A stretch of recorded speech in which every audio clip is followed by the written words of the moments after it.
जो हम में और उसमें अंतर पैदा करती है कि वो मरा हुआ है और हम जीवित हैं, तब हमारे संत लोग कहते हैं वह है आत्मा।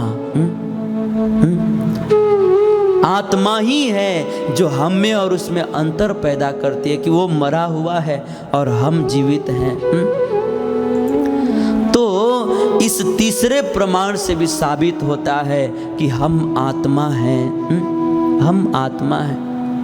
और इतना ही नहीं, हम आत्मा हैं इसका चौथा प्रमाण देते हुए हमारे संत लोग कहते हैं कि देखिए, जब हम रात्रि के समय में सो जाते हैं उस समय हम स्वप्न देखते हैं। स्वप्न देखते हैं और जग करके हम अपने मित्रों से कहते हैं कि आज हमने बहुत अच्छा स्वप्न देखा। लेकिन एक प्रश्न होता है कि सपना किसने देखा? क्योंकि हम कोई भी दृश्य जो है आंखों से देखते हैं, और जब हम सोए हुए थे उस समय आंखें बंद थी, फिर सपना किसने देखा? ये समझने जैसी बात है ना।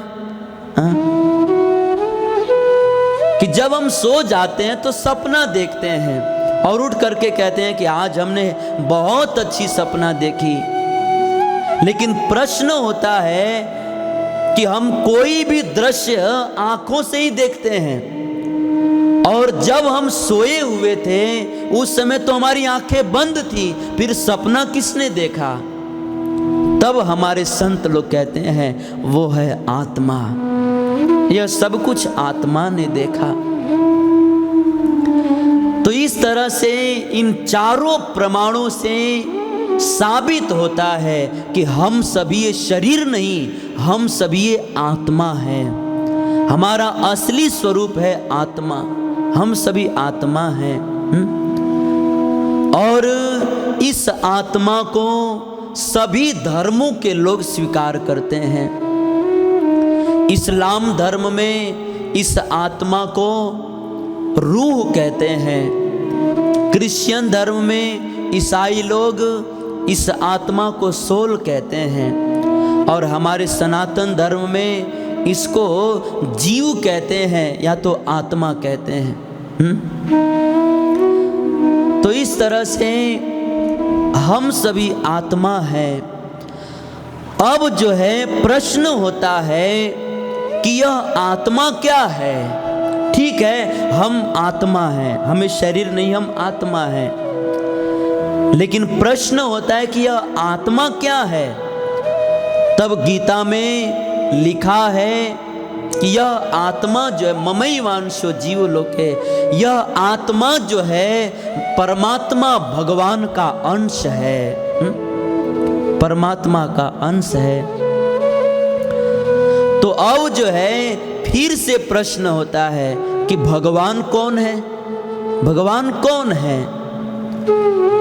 अब जो है हम लोग थोड़ा सा भगवान के विषय में जानेंगे। हमने आत्मा के विषय में तो जान लिया, क्योंकि मनुष्य शरीर प्राप्त करके जानना चाहिए कि मैं कौन हूँ, भगवान कौन है, भगवान से हमारा क्या संबंध है, मैं कहाँ से आया हूँ, क्यों आया हूँ, और क्यों न चाहते हुए भी मैं इस संसार को छोड़ करके एक न एक दिन चला जाऊँगा, और जाऊँगा भी तो कहाँ जाऊँगा, यह सब जानना चाहिए। तो वास्तव में हमने यह तो जान लिया कि हम कौन हैं, हम आत्मा हैं, यह तो जान लिया। यह आत्मा भगवान का अंश है, यह जान लिया। लेकिन अब हम लोग यह जानेंगे कि यह भगवान कौन है। हम लोग भगवान के विषय में जानेंगे, और सबसे पहले हम लोग यह जानेंगे कि भगवान है कि नहीं। क्योंकि आज समाज में कुछ लोग कहते हैं कि वास्तव में भगवान है ही नहीं। समाज में उत्पात न मचे, अच्छा आचरण बने, इसीलिए लोगों ने भगवान का सर्जन कर लिया है। वस्तुतः भगवान है ही नहीं। लोग ऐसा कहते हैं, परंतु लोग कुछ भी कहें, वास्तव में भगवान है। भगवान है। फिर लोग प्रश्न करते हैं कि भगवान है तो भगवान के होने का क्या प्रमाण है? क्या प्रमाण है? तब हमारे संत लोग बहुत सुंदर जवाब देते हैं कि देखिए, इस संसार में कुछ लोग कहते हैं कि भगवान है ही नहीं, लेकिन हमारे संत लोग बहुत सुंदर जवाब देते हैं कि देखिए, भगवान नहीं है, यह कहना ही भगवान है इस बात का प्रमाण है। क्योंकि नकारा उसी को जा सकता है जो है ही नहीं, उसको नकारने का प्रश्न ही नहीं उठता। भगवान नहीं है यह कहना ही भगवान है इस बात का प्रमाण है। क्योंकि नकारा उसी को जा सकता है जो है ही नहीं, उसको नकारने का प्रश्न ही नहीं उठता। जैसे खरगोश का सींग नहीं होता है और कोई व्यक्ति कहे कि मैं खरगोश के सींग को नहीं मानता हूं, अरे भाई, उसका सींग होता ही नहीं है तो उसको तो नकारने का प्रश्न ही नहीं उठता। खरगोश का सींग होता ही नहीं है तो उसको नकारने का तो प्रश्न ही नहीं उठता। नकारा तो उसे जा सकता है जो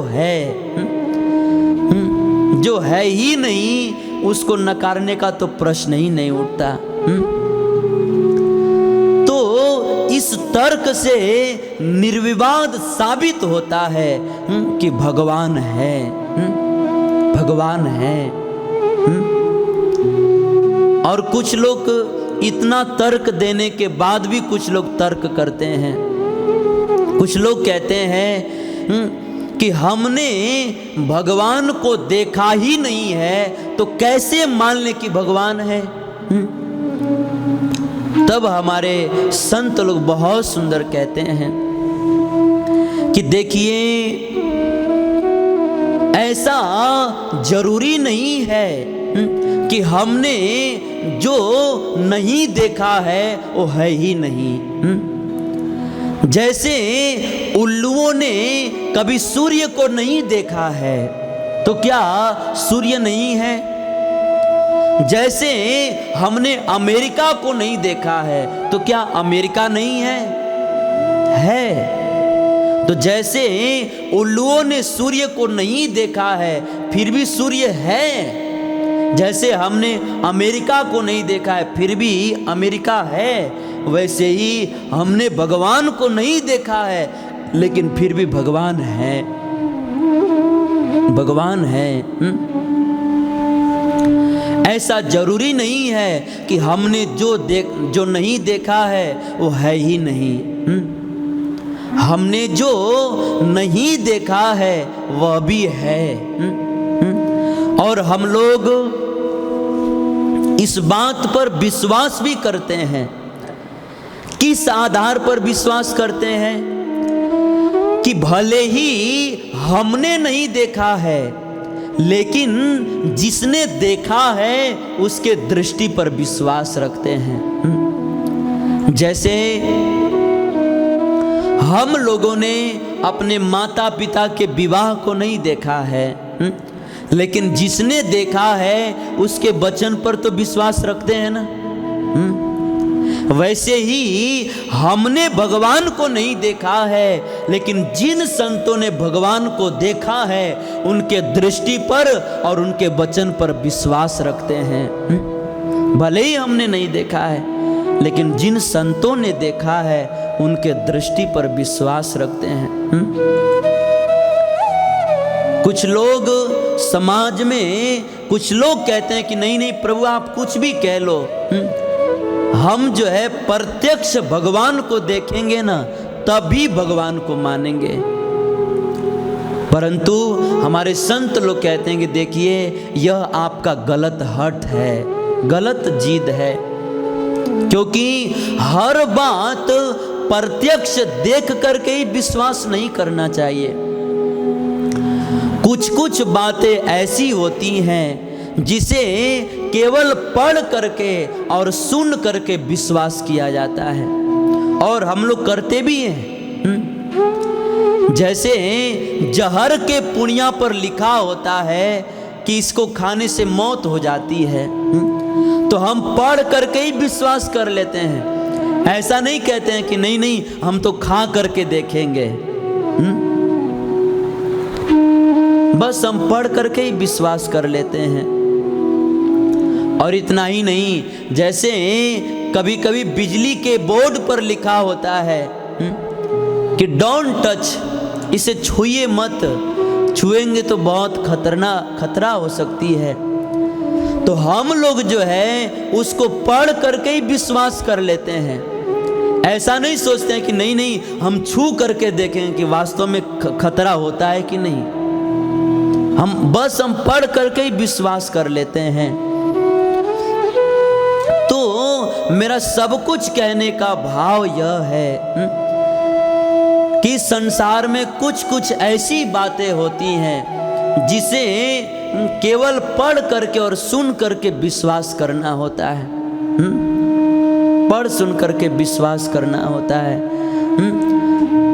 तो भले ही हमने भगवान को नहीं देखा है, लेकिन फिर भी जिन संतों ने भगवान को देखा है उनके दृष्टि पर और उनके वचन पर विश्वास रखना चाहिए। वास्तव में मेरा सब कुछ कहने का भाव यह है कि वास्तव में भगवान है, भगवान है। अब जो है हम लोग थोड़ी सी साधारण बुद्धि के द्वारा इस बात को भगवान के होने का प्रमाण को समझेंगे। थोड़े से साधारण बुद्धि से हम समझ सकते हैं कि आप देखिए, हम सब लोग जानते हैं कि इस संसार में किसी भी रचना के पीछे किसी रचनाकार का हाथ होता है। जैसे यह माइक एक रचना है, तो इस रचना के पीछे किसी रचनाकार का हाथ है। किसी ने इस माइक को बनाया है। जैसे यह रुमाल है, यह एक रचना है, तो इसको भी कोई बनाने वाला है ना। तो आप जो है तनिक बुद्धि से विचार कीजिए कि जब एक छोटे से इस माइक को रचने वाला कोई ना कोई है, तो क्या इतने बड़े विशाल सृष्टि को रचने वाला कोई नहीं है?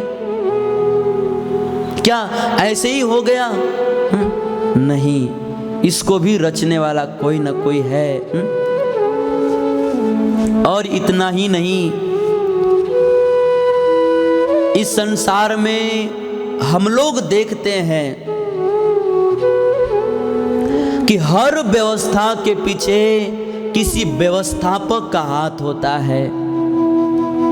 जैसे हम लोग रेलवे स्टेशन पर जाते हैं, तो वहाँ पर रेलवे स्टेशन के प्लेटफॉर्म पर जाकर देखते हैं कि वहाँ एक इंडिकेटर लगा होता है, और उस इंडिकेटर पर एक एक मिनट पे सूचना मिलती है कि कितने नंबर पे कितने नंबर की ट्रेन कितने टाइम पर आ रही है। उस इंडिकेटर पर एक एक मिनट की सूचना मिलती है। तो हम जो है उस व्यवस्था को देखते ही यह अनुमान लगा लेते हैं कि इस व्यवस्था के पीछे किसी व्यवस्थापक का हाथ है। जरूर कोई ना कोई कहीं बैठ करके ये सारी सूचना को यहाँ पर लिख रहा है। तो आप विचार कीजिए, जब इतनी छोटी व्यवस्था के पीछे किसी व्यवस्थापक का हाथ है, तो क्या ये जो इतनी बड़ी विशाल सृष्टि की व्यवस्था है, तो क्या इस व्यवस्था के पीछे किसी व्यवस्थापक का हाथ नहीं है? है, और वो है भगवान। भगवान है। आप देखिए, हम लोग शहरों में, गांवों में रोज देखते हैं कि सुबह में, शाम के समय में 6 बजे के समय में रोड पर लाइट चालू हो जाता है, और सुबह में 6 बजे जो है लाइट बंद हो जाता है। हम सब लोग देखते हैं, हम सब लोग देखते हैं कि शहरों में शाम के समय में 6 बजे रोड पर लाइट चालू हो जाता है और सुबह में 6 बजे बंद हो जाता है। और हम लोग यह भी जानते हैं कि यह लाइट जो है ऐसे ही बंद चालू नहीं हो रहा है। इस लाइट को शाम को 6 बजे चालू करने के लिए और सुबह में 6 बजे बंद करने के लिए विद्युत केंद्र में एक आदमी बैठा हुआ है, जो वहां से बैठे बैठे इस लाइट को रोड पर शाम को 6 बजे चालू कर देता है और सुबह में 6 बजे बंद कर देता है। तो आप विचार कीजिए कि जब एक छोटे से लाइट को चालू करने के लिए और बंद करने के लिए विद्युत केंद्र में एक आदमी की जरूरत है, तो क्या इतने बड़े सूर्य को हम देखते हैं, इसको रोज सुबह में उगाने वाला और शाम के समय में अस्त कर देने वाला कोई नहीं है? क्या यह ऐसे ही उदित हो रहा है और ऐसे ही अस्त हो रहा है? नहीं, इसको भी चलाने वाला, इसको उगाने वाला और अस्त करने वाला कोई ना कोई है, और वह है भगवान। इतना ही नहीं, हम लोग जो है जब मार्केट में जाते हैं तो कितने सारे आर्टिफिशियल फूल देखते हैं, बनावटी फूल देखते हैं जो बिल्कुल नकली होते हैं, और वह नकली फूल भी ऐसे नहीं बना है। उस नकली फूल को भी कोई बनाने वाला है। तो आप विचार कीजिए कि जब नकली फूल को भी कोई ना कोई बनाने वाला है, तो क्या असली फूल को बनाने वाला कोई नहीं है? क्या ऐसे ही बन रहा है? नहीं, उसको बनाने वाला है, और वह है भगवान। आप देखिए, जिस फूल में कितना सुंदर रंग है, कितना सुंदर सुगंध है, और कितना सुंदर रस भरा हुआ है, और रस में भी मिठास है। उस फूल के पत्ते की डिजाइन अलग, फूल की डिजाइन अलग, कलियों का डिजाइन अलग, डालियों का डिजाइन अलग। इस तरह से सृष्टि में ऐसे लाखों प्रकार के फूल हैं, और रोज अरबों खरबों अनगिनत फूल खिल रहे हैं, और उनमें हजारों लीटर रस, हजारों लीटर मिठास, हजारों लीटर सुगंध, हजारों लीटर रंग कौन भर रहा है? क्या ऐसे ही भर रहा है उसमें रंग? नहीं, जरूर उन फूलों में रंग भरने वाला, उन फूलों में रस भरने वाला, रस में सुगंध भरने वाला, रस में मिठास भरने वाला कोई ना कोई है, और वह है भगवान। तो मेरा सब कुछ कहने का भाव यह है कि इन सभी प्रमाणों से साबित होता है कि भगवान है, भगवान है। लेकिन अब सबसे बड़ा प्रश्न यह है कि भगवान कौन है? हमें यह बात तो समझ में आ गई कि हम आत्मा है, और यह आत्मा परमात्मा का अंश है, और परमात्मा भी है। ऐसा नहीं कि हमने नहीं देखा है तो नहीं है। तो हमको ये तो समझ में आ गया, हम आत्मा है, आत्मा परमात्मा का अंश है, और परमात्मा भी है। तो अब सबसे बड़ा प्रश्न यह है कि वह भगवान कौन है। आज जो है हमारे सनातन धर्म में सबसे बड़ा प्रश्न है कि भगवान कौन है। क्योंकि आप किसी मुसलमान से पूछिए कि भगवान कौन है तो लोग कहेंगे एक ही भगवान है और वह है अल्लाह। किसी ईसाई से पूछिए भगवान कौन है तो हजारों ईसाई एक ही उत्तर देंगे कि एक ही भगवान है और वह है जीसस क्राइस्ट, यीशु मसीह। और हमारे हिंदू धर्म में आकर के किसी से पूछिए कि भगवान कौन है तो कोई कहेगा कि ये देवी भगवान है, कोई कहेगा ये देवता भगवान है, कोई कहेगा कि ये बाबा भगवान है, कोई कहेगा ये बापू भगवान है, कोई कहेगा हमारे गुरुजी भगवान है, कोई कहेगा हमारे माता पिता भगवान है, कोई कहेगा साईं बाबा भगवान है, कोई कहेगा दुर्गा जी भगवान है। हम भी भगवान, तुम भी भगवान, हम सब भगवान हैं। ये है हमारा सनातन धर्म। सब लोग कंफ्यूज हैं। मुझे कभी कभी ऐसा लगता है कि कलयुग के लोग नहीं हैं, कलयुग के लोग जो है भगवान को पैदा करने वाले फैक्ट्री हैं। जिसको भी चाहे उसको भगवान बना देते हैं। परंतु यह गलत बात है। सब भगवान नहीं हो सकते। लेकिन लोग कहते फिरते हैं कि ये भगवान है, वो भगवान है। परंतु ऐसा कहने वाले लोगों के बातों का कोई महत्व नहीं है। क्योंकि जो लोग पान मावा खा रहे हैं, जो लोग सिगरेट पी रहे हैं, जो लोग शराब पी रहे हैं, जो लोग एक दिन भी पराई स्त्री का संग किए बिना नहीं रह सकते, जो एक दिन भी मांस खाए बिना नहीं रह सकते, तंबाकू के बिना नहीं रह सकते, जुआ खेले बिना नहीं रह सकते, जो लोभी है, लालची है, घर परिवार में रचे पचे हुए हैं, ऐसे लोग क्या जानेंगे कि भगवान कौन है। जो लोग खुद को भी नहीं जानते हैं कि मैं कौन हूं, वो लोग क्या जाने कि भगवान कौन है। भगवान कौन है यह तो वही जान सकता है जो आध्यात्मिकता के पथ पर अपना चमड़ा घिस दिया है, अपने आप को समर्पित कर दिया है। वह जान सकता है भगवान कौन है। वास्तव में भगवान जो है 10-50 नहीं है, भगवान एक है, एक भगवान है। क्योंकि हमारे शास्त्रों में लिखा है एको एव अद्वितीय द्वितीय नास्ति। हमारे शास्त्रों में लिखा है कि भगवान है और उस भगवान को पिता कहा गया है। पिता अहमस्य जगतो माता धाता पितामह। भगवान को पिता कहा गया है। और आप सब लोग जानते हैं कि पिता जो है वो कभी भी दो नहीं होते हैं, पिता तो एक ही होता है।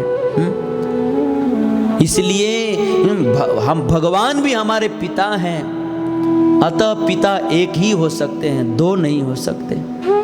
मेरा सब कुछ कहने का भाव यह है कि भगवान 10, 20, 50, 100 नहीं है, भगवान एक है। अब प्रश्न होता है कि वह एक भगवान कौन है, कौन है। तब जो है इस प्रश्न का उत्तर मैं नहीं दूंगा, इस प्रश्न का उत्तर जो है वेद व्यास जी देते हैं। एक बार बहुत सारे ऋषि मुनियों ने, बहुत सारे सज्जन लोगों ने वेद व्यास जी से प्रश्न किया कि महाराज, हे मुनिवर, आप हमें यह बताइए कि भगवान कौन है। उस समय समस्त वेद पुराण उपनिषद श्रुति शास्त्र संहिता इन सब के रचयिता श्री वेद व्यास जी ने कहा, एते चांस कला पुंस कृष्णस्तु भगवान स्वयं। इस दुनिया में एक ही भगवान है और वह है कृष्ण। कृष्णस्तु भगवान स्वयं। देखिए, ये मैं नहीं कह रहा हूं कि कृष्ण भगवान है, नहीं तो लोग कहेंगे ये खुद कृष्ण के भक्त हैं ना, इसीलिए कृष्ण को भगवान बता रहे हैं। ये मैं नहीं कह रहा हूं, वेद व्यास जी कहते हैं, जिन्होंने सनातन धर्म के सारे सदग्रंथों की रचना की, वे वेद व्यास जी कहते हैं। और इतना ही नहीं, एक बार भगवान शिव जी से पूछा गया कि हे प्रभु, आप हमें यह बताइए कि भगवान कौन है।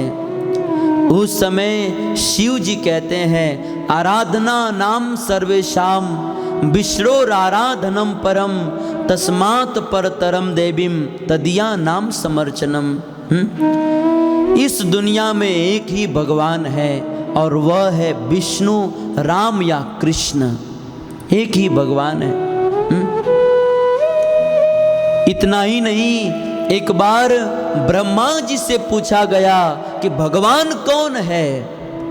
उस समय ब्रह्मा जी ने कहा, ईश्वरः परमा कृष्ण सच्चिदानंद विग्रह अनादिरादि गोविंद सर्व कारण कारणम।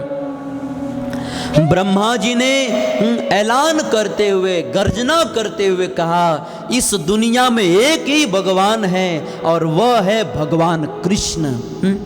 उनका नाम कृष्ण है, कृष्ण ही भगवान है। देखिए, यह बात कोई साधारण व्यक्ति नहीं बोल रहा है, श्री ब्रह्मा जी बोल रहे हैं, जिनके 4-4 सिर हैं। अब जिनके 4-4 सिर हैं, हमें इतना तो विश्वास रखना चाहिए कि हमसे ज़्यादा उनके पास बुद्धि होगी। तो जो इतने महान हैं, जिनके 4-4 सिर हैं, वे कह रहे हैं कृष्ण भगवान है। और इतना ही नहीं, एक बार चैतन्य महाप्रभु से पूछा गया कि महाप्रभु आप बतलाइए कि भगवान कौन है। उस समय चैतन्य महाप्रभु जी ने कहा, एकले ईश्वर कृष्ण आर सब भृत्य यार ऐचे नचाए तैसे सब करे नृत्य। इस दुनिया में एक ही भगवान है और वह है कृष्ण। आराध्यो भगवान ब्रजेश तनय तदधाम वृंदावनम रम्या कांचित उपासना ब्रज बधुवर्गेण वा कल्पिता। एक ही भगवान है। और इतना ही नहीं, यही प्रश्न जो है एक बार श्रीपाद शंकराचार्य जी से पूछा गया। जो शंकराचार्य जी कोई साधारण व्यक्ति नहीं थे, साक्षात शिव जी के अवतार थे और उनका इतना प्रभाव था, वे इतने बड़े प्रकांड विद्वान थे कि जब श्रीपाद शंकराचार्य जी जंगल के मार्ग से गुजरते थे तो जंगल में वे जहाँ पर जिस मार्ग से गुजरते थे ना, उस मार्ग से चारों दिशाओं में 3 किलोमीटर दूरी तक चारों दिशाओं में जितने भी वृक्ष होते थे, उन वृक्षों से अपने आप वेदों के मंत्र उच्चारण होने लगते थे। इतना प्रभाव था उनका। और ऐसे प्रकांड ज्ञान के मूर्ति शंकराचार्य से पूछा गया, भगवान कौन है। उस समय वसुदेव श्रीपाद शंकराचार्य जी ने कहा, वसुदेव सुतम देवम कंस चाणूर मर्दनम देवकी परमानंदम कृष्णम वंदे जगद्गुरुम। इस दुनिया में एक ही भगवान है और वह है कृष्ण। इसीलिए शंकराचार्य जी ने कह दिया कि एकमात्र भगवान कृष्ण है। इतना ही नहीं, एक बार श्रीपाद मध्वाचार्य जी से पूछा गया कि भगवान कौन है। उस समय मध्वाचार्य जी ने कहा कि संसार में एक ही भगवान है, वह है कृष्ण। इस तरह से मेरे पास अनेकों हजारों प्रमाण है। अगर मैं उन सब को गिनाने चला जाऊं तो रात हो जाएगी। लेकिन कहने का भाव यह है कि इस संसार में जितने भी बड़े बड़े संत हुए, वो सब लोग जो है ब्रह्मा जी, शिव जी, नारद जी, सुखदेव गोस्वामी, ये सब लोग एक ही बात कहते हैं कि संसार में एक ही भगवान है और वह है कृष्ण। इस भूमंडल पर जितने भी लोक प्रसिद्ध संत हुए, वे सारे संत एक ही भगवान को बताते हैं, एक ही भगवान है। जैसे गोस्वामी तुलसीदास जी, कबीर दास जी, रैदास जी, मलुक दास जी, सूरदास जी, संत रहीम दास जी, संत रसकान जी, संत जलाराम, तुकाराम, ज्ञानदेव, नामदेव, संत एकनाथ, जितने भी बड़े बड़े लोक प्रसिद्ध संत हुए, गुरु नानक जी, ये सब लोग एक ही बात बतलाते हैं कि इस संसार में एक ही भगवान है और वह है यशोदा के पुत्र कृष्ण ही भगवान है। सब लोग यही बताते हैं। तो इस तरह से सारे संत लोग जो है एक ही बात कहते हैं कि कृष्ण ही भगवान है। और संत तो कहते ही हैं, सारे शास्त्र भी यही कहते हैं कि कृष्ण ही भगवान है। जैसे कि कृष्ण उपनिषद में कहा गया है, कृष्णो ब्रह्मैव शाश्वतम, कृष्ण ही शाश्वत ब्रह्म है, कृष्ण ही भगवान है।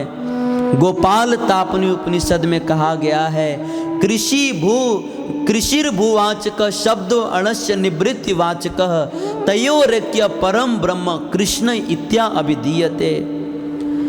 गोपाल तापनी उपनिषद में कहा गया है कृष्ण ही भगवान है। अथर्वशीर उपनिषद में कहा गया है, ब्रह्मण्यो देवकी पुत्रो ब्रह्मण्यो मधुसूदन ब्रह्मण्य पुंडरीकाक्षो ब्रह्मण्यो विष्णुर अच्युत इति। अथर्वशीर उपनिषद में कहा गया है कि जो देवकी और वसुदेव जी के जो पुत्र हैं, वे ही इस दुनिया के भगवान हैं, वो कृष्ण ही भगवान है।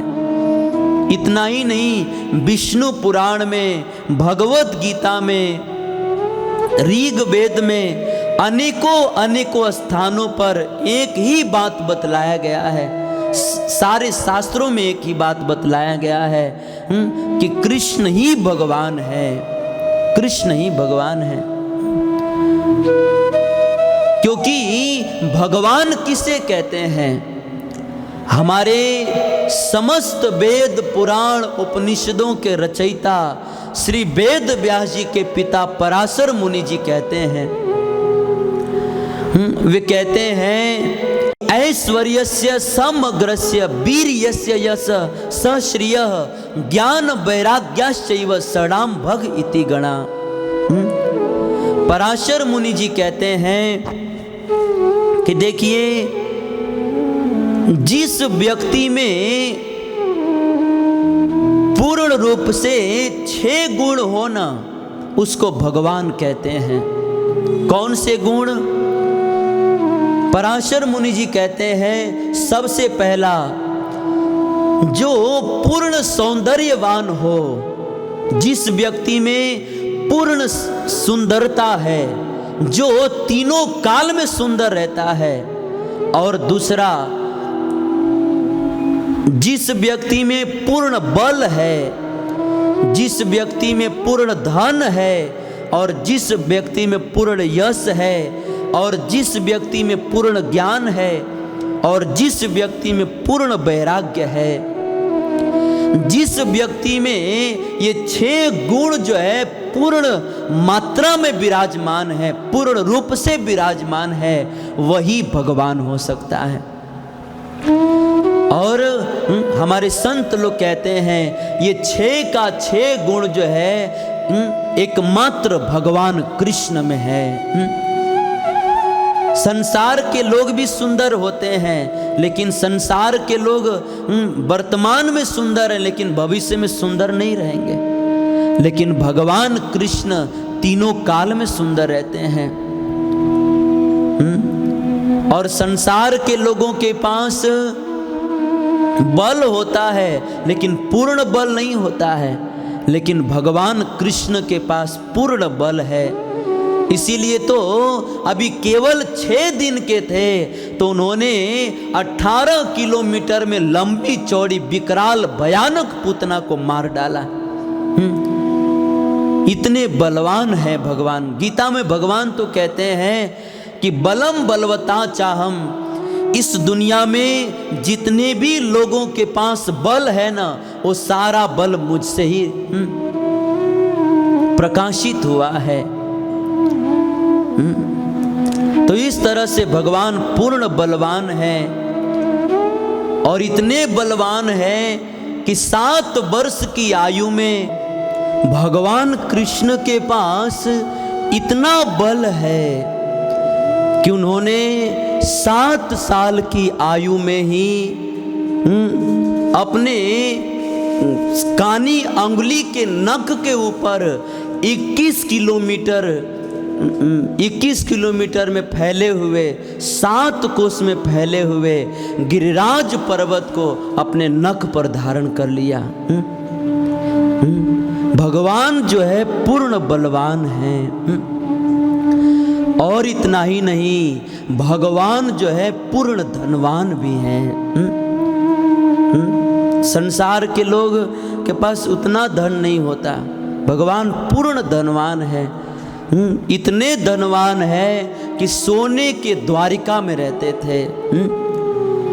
और सोने के द्वारका में तो रावण भी रहता था, लेकिन फिर भी उसे धनवान नहीं माना जाएगा, क्योंकि भगवान इतने धनवान हैं कि उन्होंने खुद तो सोने की द्वारका में रहते थे, लेकिन अपने मित्र सुदामा को अपने ही जैसा सोने की द्वारिका प्रदान कर दी, सोने का महल प्रदान कर दिया।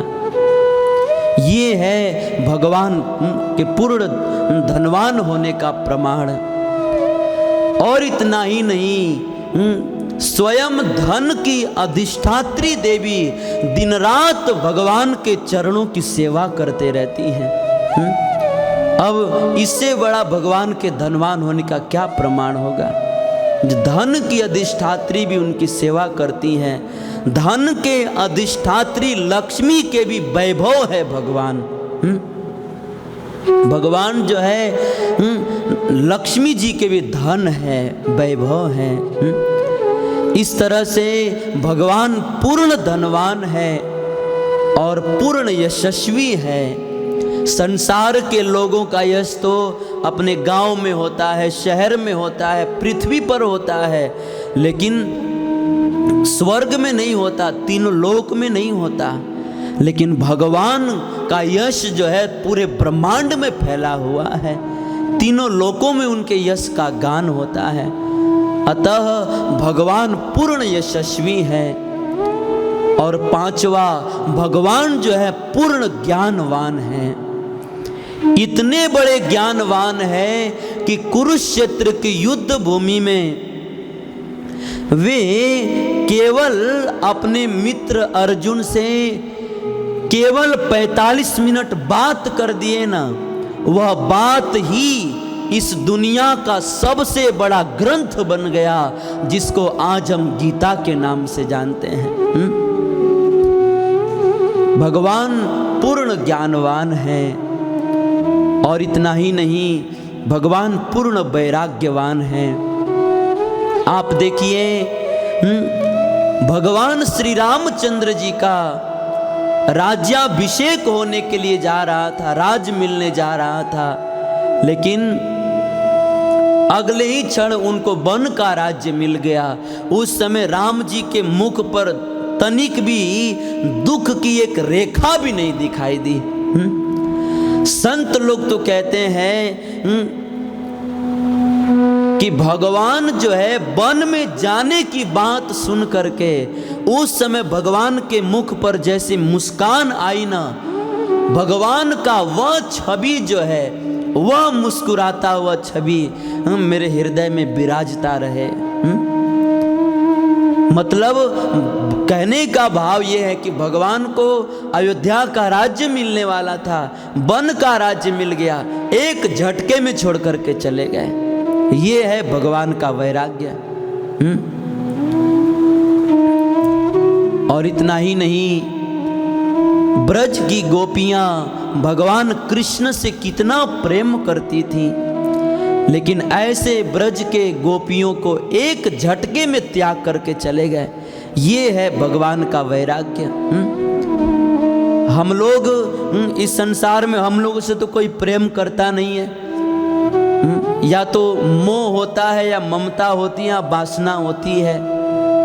लेकिन अगर कोई व्यक्ति थोड़ा भी मोह हम में करता है, ममता करता है, तो उसे छोड़कर जाने की इच्छा नहीं होती। लेकिन गोपियां तो भगवान कृष्ण से विशुद्ध प्रेम करती थी, लेकिन ऐसे गोपियों को भगवान एक झटके में छोड़कर चले गए। ये है भगवान का पूर्ण वैराग्य। तो मेरा सब कुछ कहने का भाव यह है कि यह 6 का 6 गुण जिस व्यक्ति में पूर्ण मात्रा में हो, वही एकमात्र भगवान है। और यह 6 का 6 गुण जो है एकमात्र भगवान कृष्ण में ही पूर्ण विद्यमान है, पूर्ण रूप से विद्यमान है। अतः इस दुनिया में एकमात्र कृष्ण ही भगवान है, कृष्ण ही भगवान है। इन सभी प्रमाणों से साबित होता है कि कृष्ण ही भगवान है, कृष्ण भगवान है।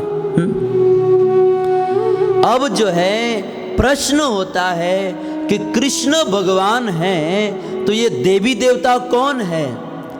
तब हमारे शास्त्रों में लिखा है कि सारे देवी देवता सब भगवान के सेवक हैं, लेकिन कृष्ण साक्षात भगवान है, कृष्ण साक्षात भगवान है। तो अब जो है हमारे मन में प्रश्न होता है कि ठीक है कृष्ण भगवान है तो है, हम क्या करें?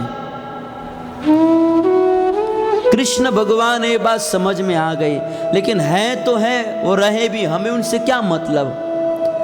तब हमारे शास्त्रों में लिखा है कि देखिए, हमें जो है ऐसे भगवान को प्राप्त करने का प्रयास करना चाहिए।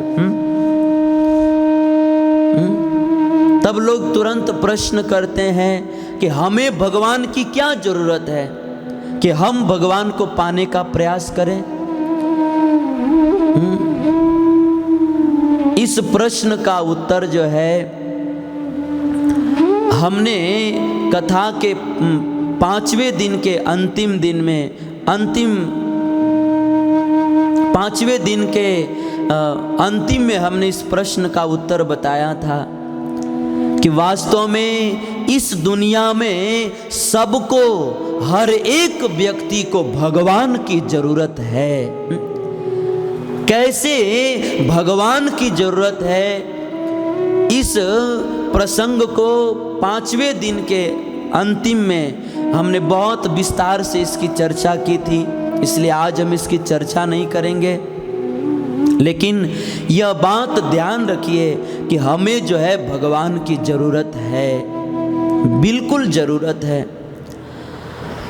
तो मेरा सब कुछ कहने का भाव यह है कि हमें जो है यह मनुष्य शरीर प्राप्त करके यह जानना चाहिए कि हम कौन हैं, भगवान कौन है, भगवान से हमारा क्या संबंध है, यह सब जानना चाहिए। प्रहलाद महाराज जी अपने मित्रों को बतला रहे हैं कि हे मेरे मित्रों, इतना सुंदर मनुष्य का शरीर प्राप्त करके हमें जो है जानना चाहिए यह सब बातें जाननी चाहिए। और हम कौन हैं, भगवान कौन है, ये सब कुछ जानना चाहिए। और जब हमें पता चल जाए कि भगवान कौन है, तब जो है हमें उस समय क्या करना चाहिए।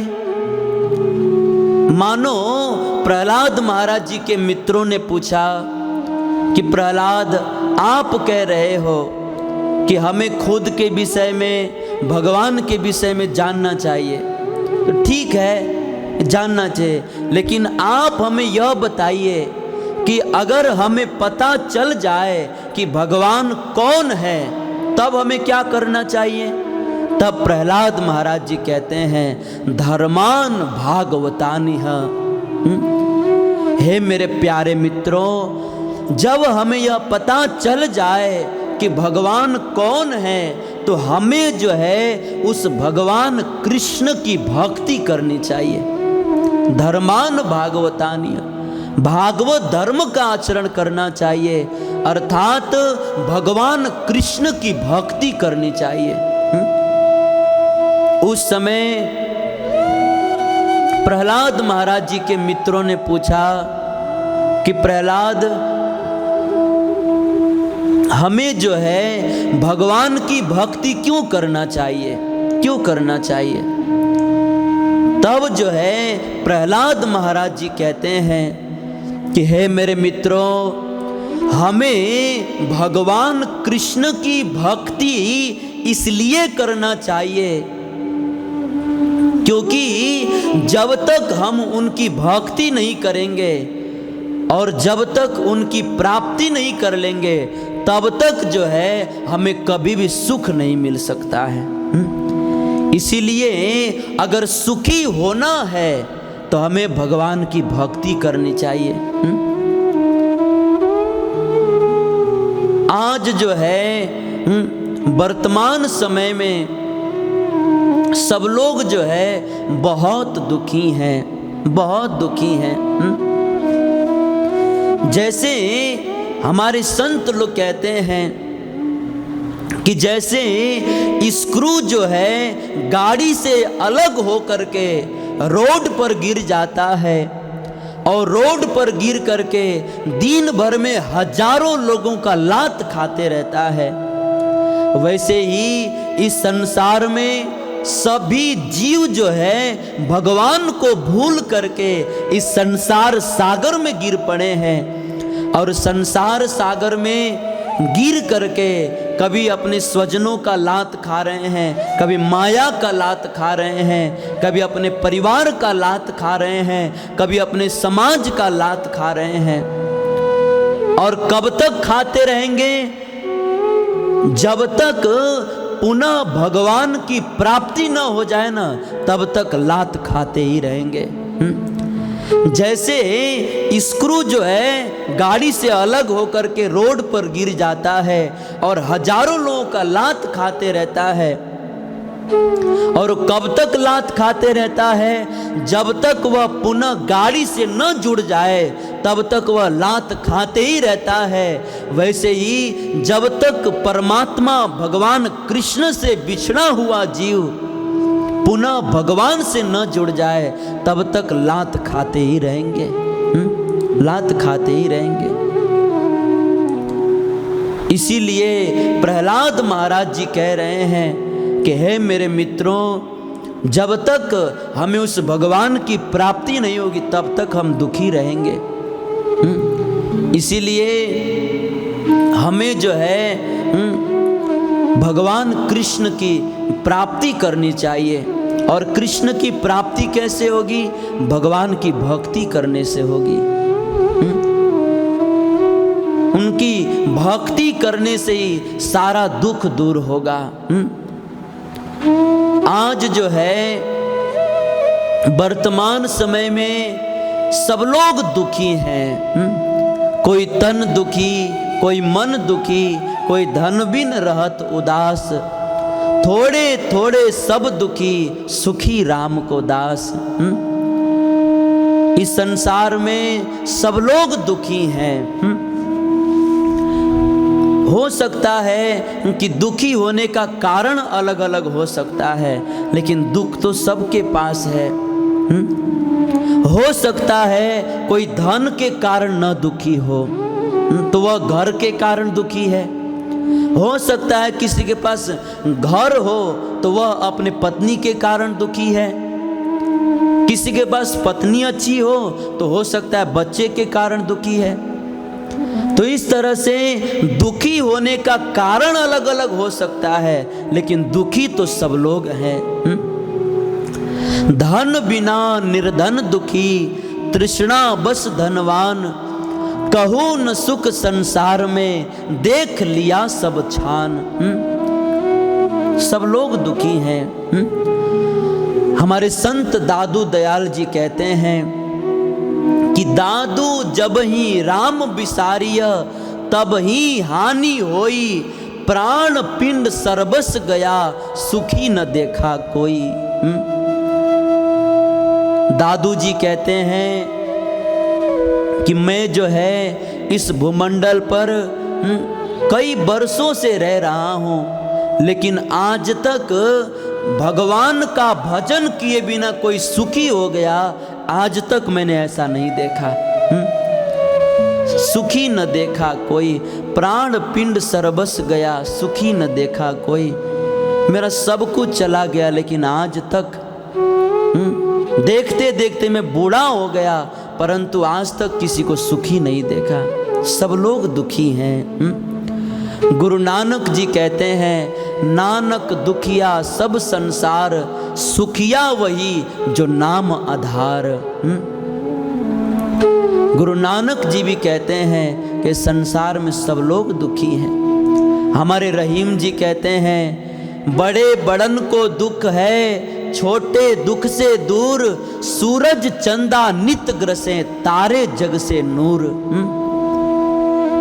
इस दुनिया में बड़े बड़े लोग भी दुखी हैं, बड़े बड़े लोग दुखी हैं। हम लोगों को ऐसा लगता है कि जिसके पास धन है वो सुखी है, परंतु वास्तव में ऐसी बात नहीं है। हम लोग खाली ऐसा लगता है। एक संत बहुत सुंदर कहते हैं, दीन कहे धनवान सुखी, धनवान कहे सुख राजा को भारी, राजा कहे महाराजा सुखी, महाराज कहे सुख इंद्र को भारी, इंद्र कहे चतुरानन को सुख, ब्रह्मा कहे सुख विष्णु को भारी, पर दीन सुदामा बिचारी कहे, हरि भक्ति बिना सब जीव दुखारी। इस दुनिया में जो गरीब आदमी है ना, वो क्या सोचता है कि जिसके पास धन है वो सुखी है। जिसके पास धन है वो क्या समझता है कि जो पूरे गांव का राजा है ना वो सुखी है। जो पूरे गांव का राजा है वो क्या सोचता है कि जो पूरे भारत के राजा है नरेंद्र मोदी वो सुखी हैं। लेकिन राजा क्या सोचता है कि महाराजा सुखी है। महाराजा क्या सोचता है कि स्वर्ग में रहने वाला इंद्र सुखी है। इंद्र क्या सोचता है कि ब्रह्मलोक में रहने वाले ब्रह्मा जी सुखी हैं। परंतु संत कहते हैं कि वास्तव में न तो धनवान सुखी है, न तो राजा सुखी है, न महाराजा सुखी है, न इंद्र सुखी है, न ब्रह्मा सुखी है। इस दुनिया में सब लोग दुखी हैं। क्योंकि सुखी होने का उपाय है भगवान की भक्ति, और भगवान की भक्ति कोई करता ही नहीं है तो सुखी कैसे होंगे। इसलिए सब लोग दुखी हैं। इस दुनिया में कोई व्यक्ति यह दावा नहीं कर सकता कि मैं सुखी हूं, क्योंकि इस दुनिया में सब लोग सुख ढूंढ रहे हैं। इसका मतलब यह है कि उनको अभी सुख मिला नहीं है। क्योंकि संसार का नियम है कि हम जो वस्तु ढूंढते हैं अगर वह मिल जाता है तो हम उसको ढूंढना बंद कर देते हैं। जैसे हम मोबाइल को ढूंढ रहे हों, और मोबाइल मिल जाए तो हम उसको ढूंढना बंद कर देते हैं ना, क्योंकि जो ढूंढ रहे थे वो मिल गया। लेकिन अगर हम ढूंढ रहे हैं, इसका मतलब यह है कि अभी हमको वस्तु मिली नहीं है। ठीक उसी प्रकार अभी हम सुख ढूंढ रहे हैं कि गाड़ी आ जाएगा तो सुख मिल जाएगा, घर बन जाएगा तो सुख मिल जाएगा। अभी हम सुख ढूंढ रहे हैं, इसका मतलब ये है कि अभी सुख मिला नहीं है। मतलब हम सब लोग दुखी हैं, सब लोग दुखी हैं, कोई सुखी नहीं है, क्योंकि संसार में सुख है ही नहीं तो सुख मिलेगा कहाँ से। भगवान कृष्ण गीता में गर्जना करते हुए कहते हैं कि अर्जुन, इस संसार में दुखालयम अशाश्वतम, यह संसार दुखों का आलय है। जैसे समुद्र में जल के अलावा कुछ भी नहीं है, जैसे समुद्र में जल के अलावा कुछ भी नहीं है, वैसे ही संसार में दुख के अलावा कुछ भी नहीं है। अब जब दुख यहाँ पर सुख है ही नहीं तो मिलेगा कहाँ से। गोस्वामी जी कहते हैं कि जैसे जल में घी नहीं है, वैसे ही संसार के वस्तुओं में सुख नहीं है।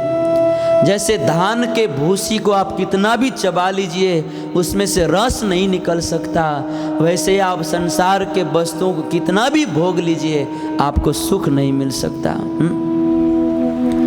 गोस्वामी जी तो यहाँ तक कहते हैं कि हो सकता है कि हम पानी का मंथन करें तो उसमें से घी प्रकट हो जाए, हो सकता है हम बालू को पेरे तो उसमें से तेल प्रकट हो जाए, हो सकता है कि हम बर्फ को रगड़े तो उसमें से आग प्रकट हो जाए, हो सकता है कि कछुए के पीठ पर बाल आ जाए, जबकि यह सब कुछ असंभव है। आप कितना भी पानी का मंथन कर लीजिए उसमें से घी नहीं निकल सकता, आप कितना भी बालू को पेर लीजिए उसमें से तेल नहीं निकल सकता, यह असंभव है। लेकिन गोस्वामी तुलसीदास जी कहते हैं कि यह असंभव कार्य भी एक बार संभव हो सकता है, लेकिन संसार के वस्तुओं से सुख मिल जाए एक कभी नहीं हो सकता, क्योंकि संसार में सुख है ही नहीं। चाख चाख सब छाणिया माया रस खारा हो, नाम सुधा रस पीजिए छीनम बारंबारा हो। सुख नहीं है इस संसार में। और जो लोग ऐसा मानते हैं कि संसार में सुख है, वे लोग वास्तव में धोखे में हैं, धोखे में हैं। जैसे आप देखिए, एक स्त्री जो है वह पुरुष के पास जाती है, क्या सोच करके कि अगर मैं जो है पुरुष के पास जाऊंगी ना तो मुझे सुख मिल जाएगा। इसका मतलब स्पष्ट है कि उस स्त्री के पास सुख नहीं है, क्योंकि अगर उस स्त्री के पास सुख होता तो वह पुरुष से सुख लेने का विचार क्यों करती? वह पुरुष से सुख लेने का विचार कर रही है, इसका मतलब यह है कि उसके पास सुख है ही नहीं। अब दूसरी ओर पुरुष क्या सोचता है कि अगर मैं स्त्री के पास जाऊंगा तो सुखी हो जाऊंगा। इसका मतलब यह है कि उस पुरुष के पास भी सुख नहीं है, क्योंकि अगर उसके पास सुख होता तो वह स्त्री से सुख लेने का विचार क्यों करता? लेकिन वह स्त्री से सुख लेने का विचार कर रहा है, इसका मतलब यह है कि उसके पास सुख नहीं है। तो इस तरह से न तो स्त्री के पास सुख है और न पुरुष के पास में ही सुख है, लेकिन पुरुष सोचता है कि मैं स्त्री के पास सुख प्राप्त कर लूंगा, और स्त्री सोचती है कि मैं पुरुष से सुख प्राप्त कर लूंगा। दोनों एक दूसरे से परस्पर सुख के लिए ही मिलते हैं। अब आप बताइए, ये धोखा नहीं तो क्या है? ये धोखे में नहीं है तो और क्या है? दोनों में सुख है ही नहीं, लेकिन दोनों एक दूसरे के पास यही सोच करके जाते हैं कि हम उनके पास जाएंगे तो सुखी हो जाएंगे। ये धोखे में नहीं है तो और क्या है? इस संसार में सुख है ही नहीं, सुख का हमको भ्रम हो गया है। जैसे हम लोग गर्मी के दिनों में नेशनल हाईवे से गाड़ी में बैठ करके कहीं पर जाते हैं, तो हम लोग गाड़ी में बैठे बैठे देखते हैं कि रोड पर बहुत दूर पानी दिखाई दे रहा है, लेकिन जब हम वहाँ पर पहुँचते हैं तो वास्तव में वहाँ पर पानी का एक बूंद भी नहीं होता है। तो वास्तव में वहाँ पर पानी नहीं था, हमको पानी का भ्रम हो गया था। वैसे ही इस संसार में सुख नहीं है, हमको सुख का भ्रम हो गया है। जैसे हम लोग देखते हैं कि वहाँ पर पानी है, लेकिन वहाँ पर वास्तव में पानी नहीं होता, पानी का भ्रम हो जाता है हमें। वैसे ही हमको लगता है कि गाड़ी में बंगला में सुख है, परंतु वास्तव में वहाँ पर सुख नहीं है, हमको सुख का भ्रम हो गया है। वास्तव में इस संसार में सुख है ही नहीं। इस संसार में हम लोग दुख को ही सुख मान बैठे हैं। दुखे च सुख मानिना, दुख को ही सुख मान बैठे हैं। जैसे आज जो है कभी कभी बड़े बड़े नेता लोग बहुत बड़ा बड़ा आयोजन करते हैं और उसमें हजारों लाखों पब्लिक जाती है और बड़े बड़े नेता लोग हाथ में माइक लेकर के अनाउंसमेंट करते हैं कि अरे भारतवासियों, हमारे भारत में अब डरने की बात नहीं है, हजारों जेल खुल गए हैं, हजारों जेल खुल गए हैं। उस समय सामने बैठने वाली पब्लिक जोरों से ताली बजाती है। अब आप बताइए कि हमारे भारत में अगर हजारों जेल खुल गए हैं तो इसमें सुख की क्या बात है? क्योंकि हमारे भारत में हजारों जेल खुल गए, इसका मतलब यह है कि लाखों करोड़ों गुंडे बढ़ गए, तब तो जेल खोलने की मोहब्बत आई ना।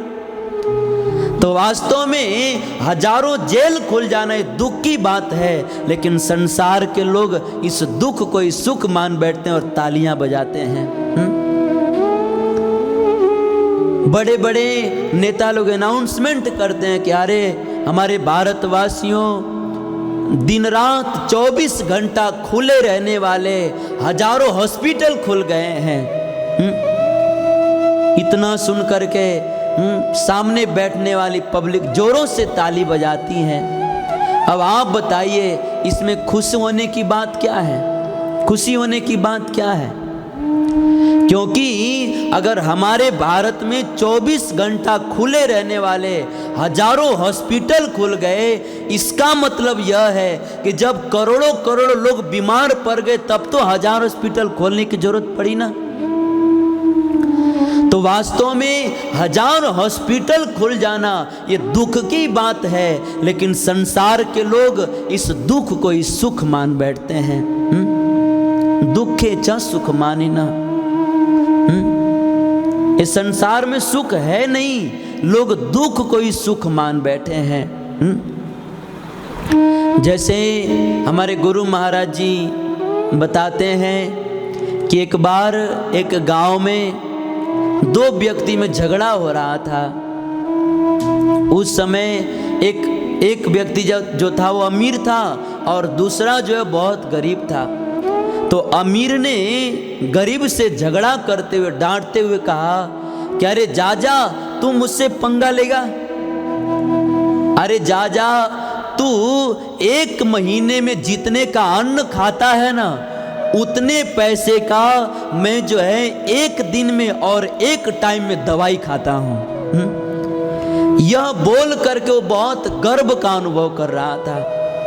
अब आप तनिक विचार कीजिए कि एक गरीब आदमी 1 महीने में जितने का अन्न खाता है, उतने का ही एक आदमी एक दिन में एक टाइम में अगर दवाई खाता है तो वास्तव में दुख की बात है, लेकिन वह आदमी जो है इस दुख को ही सुख मान बैठा था।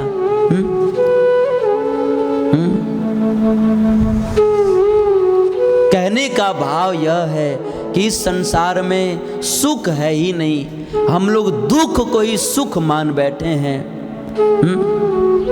अथवा तो इस संसार में सुख है ही नहीं, हम लोग जो है दुख की क्षणिक निवृत्ति को ही सुख मान बैठते हैं। कुछ देर हमको दुख मिलना बंद हो जाता है ना, उस अवस्था को ही हम लोग सुख मान बैठते हैं।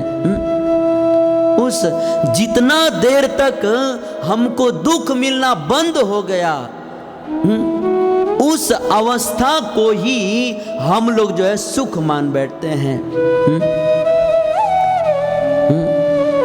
जैसे पहले के राजा महाराजा लोग किसी अपराधी को दंड देते थे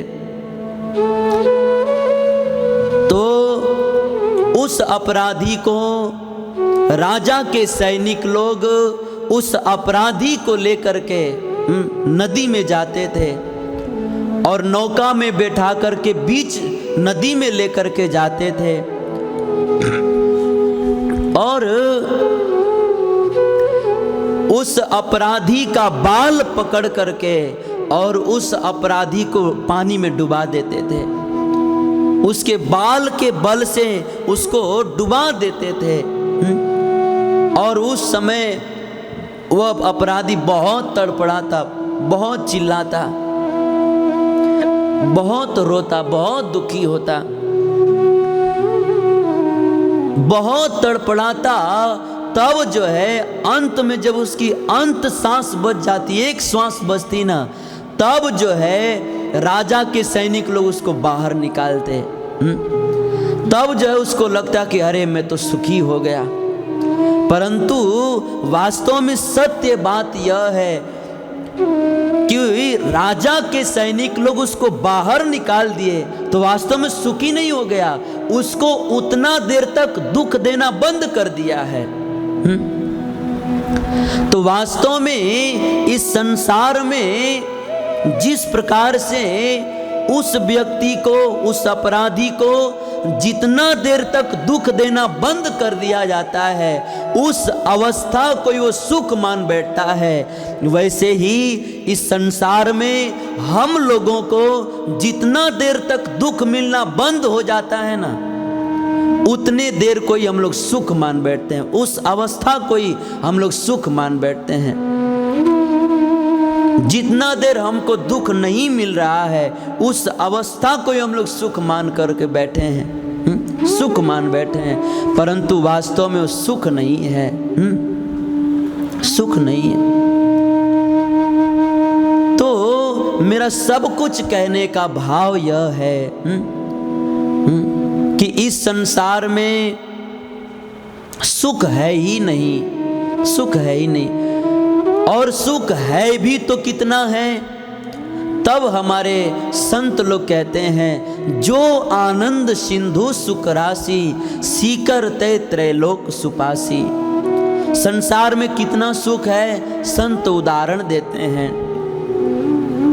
कि आप जो है एक लोटा जल लीजिए और नीम का खरीका ले लीजिए। नीम समझते हैं ना, जिससे गांव में लोग दांत को खोदते हैं। कड़वा नीम का जो खरीका होता है, जो पतला पतला होता है, तो आप उस नीम के खरीके का एक बंडल लीजिए।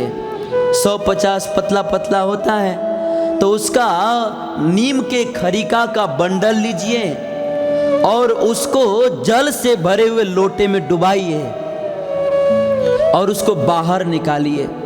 तो उसमें बस 1-2 बूंद पानी सटा होगा और उसको भी आप एक बार ऐसे छिड़क दीजिए।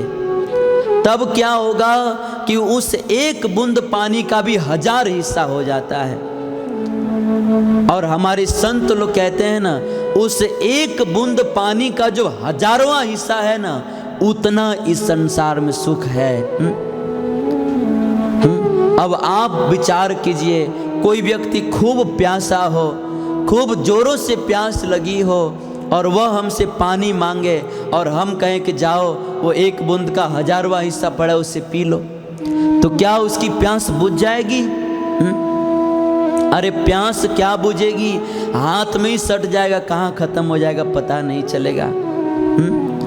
संत लोग जो है इनडायरेक्ट कहते हैं कि संसार में इतना ही सुख है। मतलब संत लोग जो है इनडायरेक्ट यह बताना चाहते हैं कि संसार में सुख है ही नहीं। इस संसार में उस एक बूंद के हजारवें हिस्सा इतना सुख है। मतलब संत यही बताना चाहते हैं कि यह सुख हो करके भी नहीं है, अर्थात इस संसार में सुख है ही नहीं। तो प्रहलाद महाराज जी जो है अपने मित्रों से कहते हैं कि हे मेरे मित्रों, इस दुनिया में सब लोग दुखी हैं, सब लोग दुखी हैं, लेकिन अगर कोई व्यक्ति भगवान श्री कृष्ण की भक्ति करता है तो वह इस दुखमय जगत में भी सदा सदा के लिए सुखी हो जाता है। इसलिए हे मेरे मित्रों, अगर सुखी होना चाहते हो तो धर्मान भागवतानिह, भागवत धर्म का आचरण करो, अर्थात भगवान श्री कृष्ण का भजन करो, क्योंकि उनका भजन किए बिना जीव का दुख कभी दूर नहीं हो सकता, कभी दूर नहीं हो सकता। बात बिल्कुल सही है। यही बात जो है काक भुसुंडी जी नीलगिरी पर्वत पर बैठ करके गरुण जी से कहते हैं कि हे गरुण जी, निज अनुभव तो ही कहूँ खगेसा, बिनु हरि भजन न जाहि कलेसा। काक भुसुंडी जी कहते हैं कि हे गरुण जी, मैं जो है इस नीलगिरी पर्वत पर 27 कल्पों से रहता हूँ, और 27 कल्प से मैं जो है इस दुनिया के सब लोगों को देख रहा हूँ, और मैंने इस दुनिया में बहुत कुछ देखा, लेकिन भगवान का भजन किए बिना कोई सुखी हो गया, यह ऐसा तो आज तक नहीं देखा मैंने। बहुत कुछ देखा, लेकिन भगवान का भजन किए बिना कोई सुखी हो गया, यह आज तक नहीं देखा। निज अनुभव तो ही कहूँ खगेसा, बिनु हरि भजन न जाहि कलेसा। बिना भगवान का भजन किए बिना कोई सुखी नहीं हो सकता, उसका दुख दूर नहीं हो सकता। यही बात जो है हमारे एक संत बहुत सुंदर कहते हैं कि तब लगी न जीव कह सपने हो मन विश्राम, जब लगी भजत न राम को शोक धाम तजिकाम। संत लोग कहते हैं कि तब तक जीव को प्रत्यक्ष सुख मिल जाए ऐसा तो हो ही नहीं सकता, सपनों में भी सुख नहीं मिलेगा। कब तक? जब तक हम राम और कृष्ण का भजन नहीं करेंगे ना, तब तक प्रत्यक्ष सुख मिल जाए ऐसा तो हो ही नहीं सकता, सपनों में भी सुख नहीं मिलेगा। तब लगी न जीव कह सपने हूँ मन विश्राम, जब लगी भजत न राम को शोक धाम तजिकाम। जब तक राम और कृष्ण का भजन नहीं करेंगे तब तक प्रत्यक्ष सुख मिल जाए ऐसा तो हो ही नहीं सकता, सपनों में भी सुख नहीं मिलेगा। इसलिए सुखी होना चाहते हैं, दुख को दूर करना चाहते हैं तो भगवान की भक्ति करनी चाहिए, नहीं तो कभी भी दुख दूर नहीं होगा। यही बात जो है हमारे भारत के लोक प्रसिद्ध संत सूरदास जी कहते हैं, रे सठ बिनु गोविंद सुख नाही, तेरे दुख दूरी करीबे को, रिद्धि सिद्धि फिर जाही, जगत पिता जगदीश बिनु, जगदीश शरण बिनु, सुख तीनों पुर नाही, सूरदास भगवंत भजन बिनु, दुख कबहू नहीं जाही। रे सठ बिनु गोविंद सुख नाही। सूरदास जी अपने मन को समझाते हुए कहते हैं कि रे सठ मन, बिना गोविंद का भजन किए सुख मिल जाए ऐसा कभी नहीं हो सकता। सूरदास भगवंत भजन बिनु, दुख कबहू न जाई। तू कहीं चला जा, तुझे दुनिया तो क्या पूरा ब्रह्मांड का भी राजा बना दिया जाए, ब्रह्मांड के सारे वस्तुओं को तेरे नाम कर दिया जाए, फिर भी याद रखना जब तक तू भगवान का भजन नहीं करेगा तब तक तेरा दुख दूर नहीं हो सकता। तब तक तेरा दुख दूर नहीं होगा। तो इस तरह से काक भुसुंडी जी, गोस्वामी तुलसीदास जी, सूरदास जी, भागवत में सुखदेव गोस्वामी जी, सब लोग यही बात कहते हैं कि जब तक हम जो है भगवान की भक्ति नहीं करेंगे तब तक जो है हम कभी भी सुखी नहीं हो सकते। यही बात जो है हमारे सारे संत लोग कहते हैं। और इस बात को हम लोग रामायण के एक प्रसंग से भी समझ सकते हैं कि एक बार जब भगवान श्री रामचंद्र जी वनवास काल के समय में वाल्मीकि जी के यहाँ पर गए, उनके आश्रम में गए, उस समय भगवान वहाँ पर कुछ दिनों तक रहे। और एक दिन भगवान ने कहा कि भगवान राम ने वाल्मीकि जी से कहा कि भगवान मैं जो है अब यहाँ से जाना चाहता हूँ, लेकिन आप हमें यह बताइए कि मैं कहाँ निवास करूँ। उस समय भगवान राम ने बहुत मुस्कुराते हुए प्रश्न किया कि हे महात्मा जी, हे भगवान, आप कोई ऐसा स्थान बताइए जहां मैं लखन और सीता निवास कर सकें। उस समय वाल्मीकि जी ने मुस्कुराते हुए पूछा, पूछे वो मोही की रहो, कह मैं पूछत सकुचाऊं, जहना हो तह देहु कहीं, तुम ही दिखाओ उठाओ। वाल्मीकि जी ने मुस्कुराते हुए भगवान से पूछा कि प्रभु आप कहते हो कि मैं कहाँ रहूं, आप मुझसे पूछ रहे हो कि मैं कहाँ रहूं, लेकिन प्रभु मेरा प्रश्न है कि आप कहाँ नहीं हैं, कि मैं आपको बता दूं कि आप अमुक स्थान पर रहिए, आप तो सर्वत्र हैं। उस समय भगवान ने बहुत सुंदर बात कही, बहुत काम की बात कही। भगवान राम ने कहा कि हे मुनि श्रेष्ठ, निसंदेह मैं जो है पहले से ही सर्वत्र हूँ, मैं सबके हृदय में हूँ, लेकिन अब जो है मैं अकेले नहीं रहना चाहता हूँ। अब जो है मैं लखन और सीता इन दोनों के साथ निवास करना चाहता हूँ। वाल्मीकि जी ने पूछा क्यों? भगवान ने उस समय बहुत सुंदर कहा कि हे मुनि श्रेष्ठ,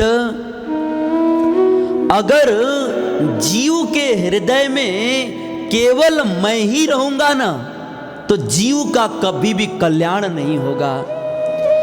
जीव का कल्याण तो तब होगा जब जीव के हृदय में मैं तो रहूं, लेकिन साथ ही साथ जीव के हृदय में मेरी सीता भी रहे, तब जो है जीव का कल्याण होगा।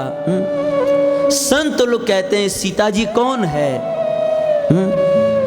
तब हमारे शास्त्रों में लिखा है सीता जी साक्षात भक्ति स्वरूपा है। और लखन जी साक्षात वैराग्य स्वरूप हैं। और भगवान कह रहे हैं कि यह दोनों रहेंगे तब जो है जीव का कल्याण होगा। मतलब भगवान श्री रामचंद्र जी इस प्रसंग के माध्यम से हम जगत के जीवों को एक बहुत बड़ी बात बताना चाहते हैं कि देखिए, हे संसार के जीवों, मैं जो है अनादि काल से आपके हृदय में हूं और अनादि काल तक रहूंगा, लेकिन ध्यान रखना केवल तुम्हारे हृदय में मेरे रहने से कल्याण नहीं होगा। तुम्हारा कल्याण तो तब होगा जब तुम्हारे हृदय में मैं तो रहूं, लेकिन मेरे साथ साथ तुम्हारे हृदय में मेरी सीता रहे, अर्थात मेरी भक्ति रहे ना, तब तुम्हारा कल्याण होगा।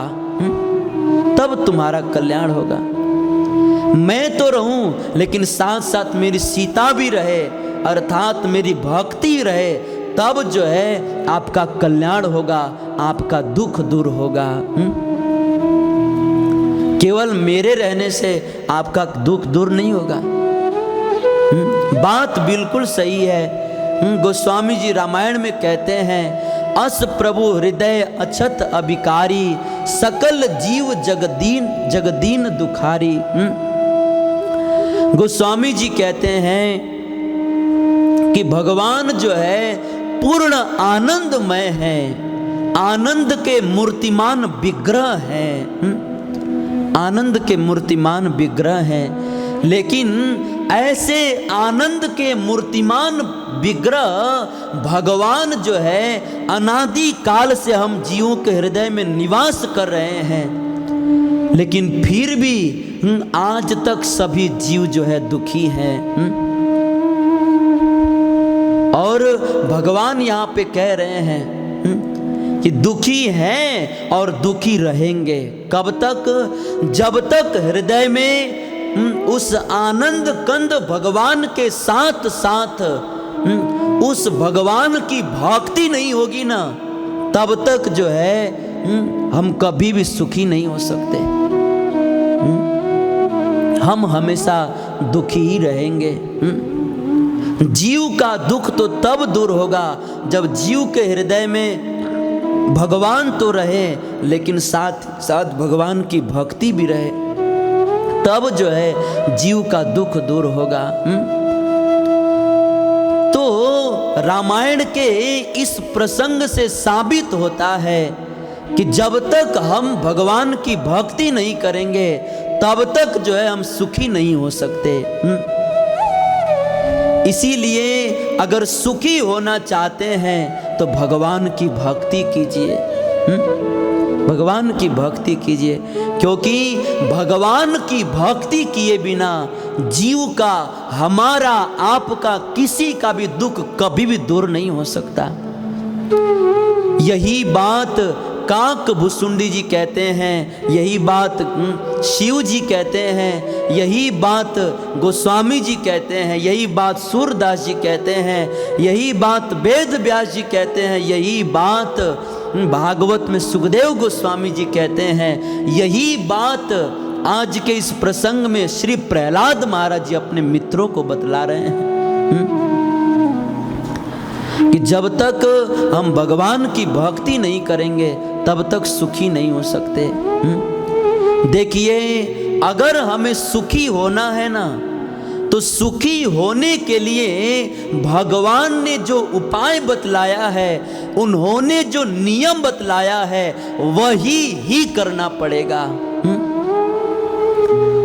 तभी हम सुखी हो सकते हैं। जैसे भगवान ने नियम बनाया है कि हम आंख से देख सकते हैं, तो आंख से ही देखना पड़ेगा। कोई व्यक्ति तर्क करे कि क्या हम कान से नहीं देख सकते? नहीं भाई, क्योंकि भगवान ने यही नियम बनाया है। कि भगवान ने नियम बनाया है कि हम आँख से देख सकते हैं तो आँख से ही देखना पड़ेगा। वैसे ही भगवान ने नियम बनाया है कि हम भजन से ही सुखी हो सकते हैं, भक्ति से ही सुखी हो सकते हैं, तो हमको भगवान की भक्ति ही करना पड़ेगा, भक्ति ही करनी पड़ेगी। इसीलिए प्रहलाद महाराज जी अपने मित्रों को सुंदर उपदेश देते हुए कहते हैं कि हे मेरे प्यारे मित्रों, अगर सुखी होना चाहते हो तो भगवान की भक्ति करो, भगवान की भक्ति करो। अब जो है हमारे मन में प्रश्न होता है कि ठीक है, हम संसार में बहुत दुखी हैं और इस दुख को दूर करने के लिए भगवान की भक्ति करनी चाहिए। तो ठीक है, अब मन में प्रश्न होता है कि ठीक है भक्ति करना चाहिए, लेकिन भक्ति किसे कहते हैं? तब जो है भागवत के 6 स्कंद में सुखदेव गोस्वामी जी कहते हैं, एतावानेव लोकेस्मिन् पुंसाम धर्म परस्मृतः भगवती भक्ति योगो तन्नाम ग्रहणादि भी। सुखदेव गोस्वामी जी कहते हैं कि इस कलयुग में भगवान के नाम का जप करना ही सबसे बड़ी भक्ति है।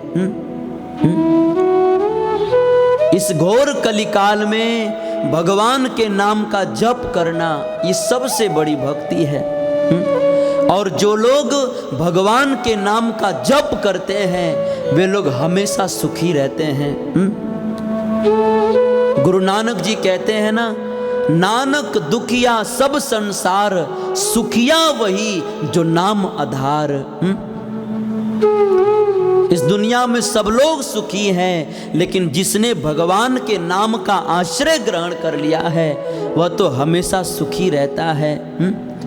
भगवान के नाम में बहुत सुख है। इसीलिए तो हमारे संत लोग कहते हैं ना, वह मोदन मुक्ति के मंदिर में जो प्रमोद भरा ब्रज धाम में है, उतनी छवि राशि अनंत कहाँ जितनी छवि सुंदर श्याम में है। ससीमेन सरोज सुधारस में नललाम लता अभिराम में है, उतना सुख और कहीं भी नहीं जितना सुख कृष्ण के नाम में है। सूरदास जी कहते हैं, जो सुख होत गोपाल ही गाए, सो नहीं होत तीर्थ नहाए की। भगवान के नाम में बहुत सुख है। तो इस दुनिया में सब लोग दुखी हैं, लेकिन अगर कोई व्यक्ति भगवान की भक्ति करता है तो वह हमेशा सुखी रहता है। और भगवान के भक्ति का मतलब क्या है?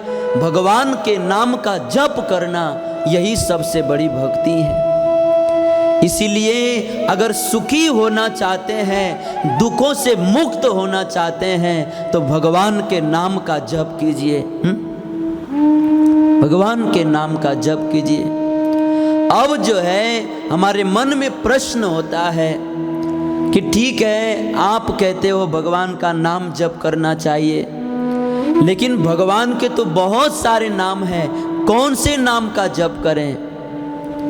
तब हमारे शास्त्रों में लिखा है कि देखिए, भगवान के तो बहुत सारे नाम हैं, बहुत सारे मंत्र हैं। हमारे शास्त्रों में लिखा है 7 करोड़ मंत्र हैं, सप्त कोटयो महामंत्र सर्वे चित्त विभ्रमकार का।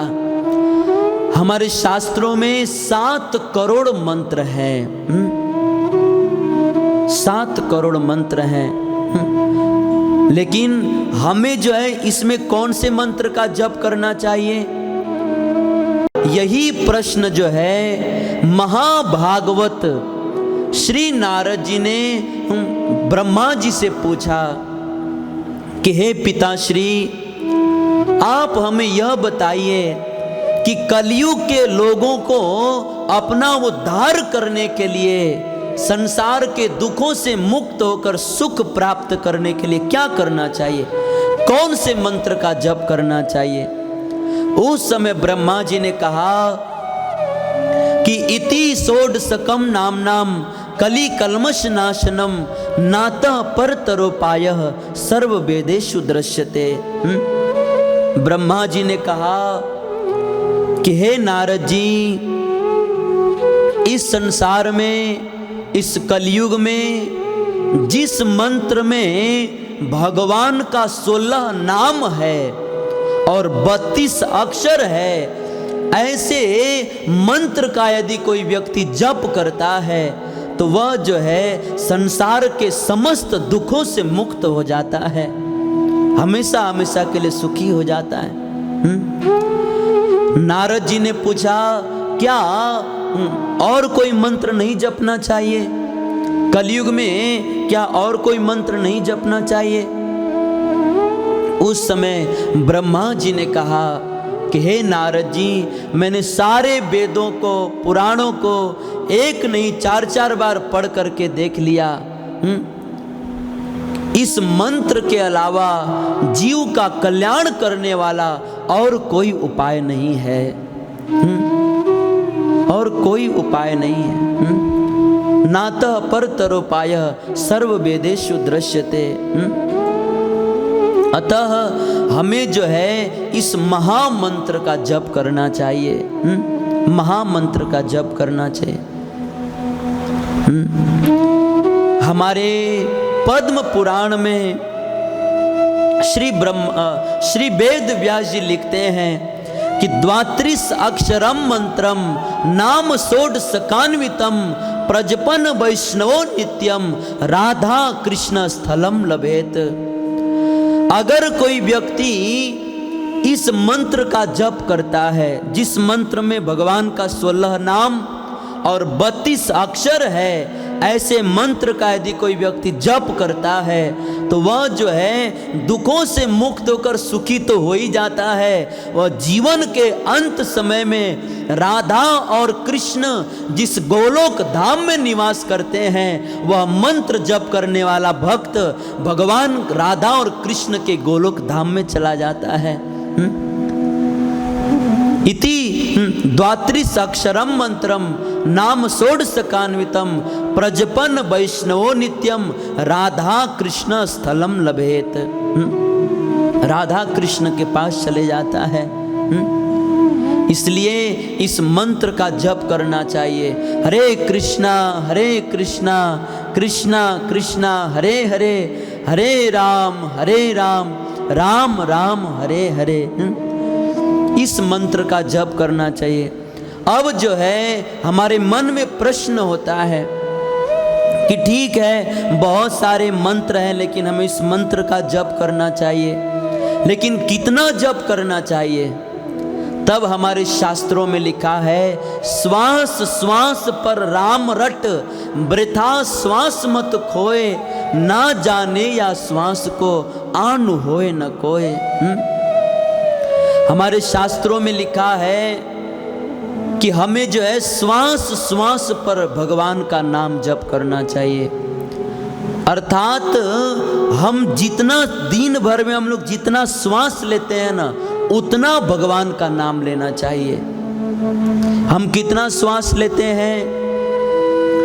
वैज्ञानिकों के गणना के अनुसार एक व्यक्ति एक दिन में 21,600 श्वास लेता है। अतः हमें जो है दिन में 21,600 भगवान का नाम लेना चाहिए। इसीलिए हमारे इस कान में श्रील प्रभुपाद जी ने 16 माला जप करने का नियम बनाया है, क्योंकि अगर हम 16 माला भगवान के नाम का जप करते हैं ना, तो हमारे एक एक श्वास पर भगवान का एक एक नाम फिट हो जाता है। एक एक नाम फिट हो जाता है। इसलिए सब लोग जो है भगवान के नाम का माला लेकर जाइए और भगवान के नाम का जप कीजिए। हम समझ सकते हैं कि शुरुआत में आप सबको 16 माला जपना बहुत कठिन होगा, लेकिन कोई बात नहीं, आप कम से कम भगवान के नाम का 2 माला जप कीजिए। हरे कृष्णा कृष्णा कृष्णा हरे हरे, हरे राम राम राम हरे हरे। कम से कम 2 माला शुरू कीजिए।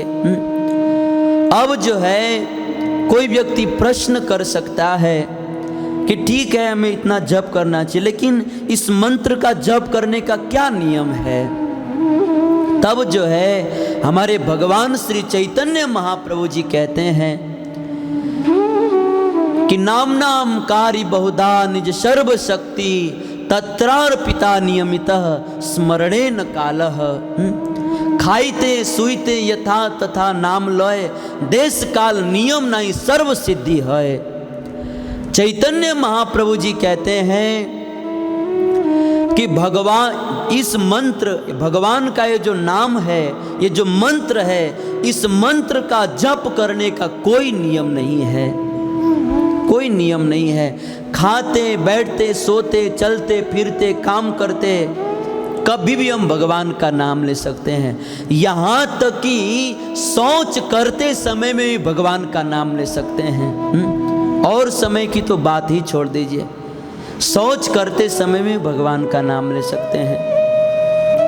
एक बार चैतन्य महाप्रभु जी सुबह के समय में अपने दांतों, अपने जीभ को दांत से दबा करके शौचालय जा रहे थे। उस समय चैतन्य महाप्रभु के एक भक्त ने चैतन्य महाप्रभु से पूछा कि महाप्रभु जी आप जो है अपने दांतों से जीभ को क्यों दबाए हुए हो? उस समय चैतन्य महाप्रभु जी ने कहा कि मैं क्या बताऊं, ये मेरी जीवा जो है एक घड़ी भी भगवान का नाम लिए बिना रहती ही नहीं है। यह मेरी जीवा हमेशा भगवान के नाम का जप करते रहती है।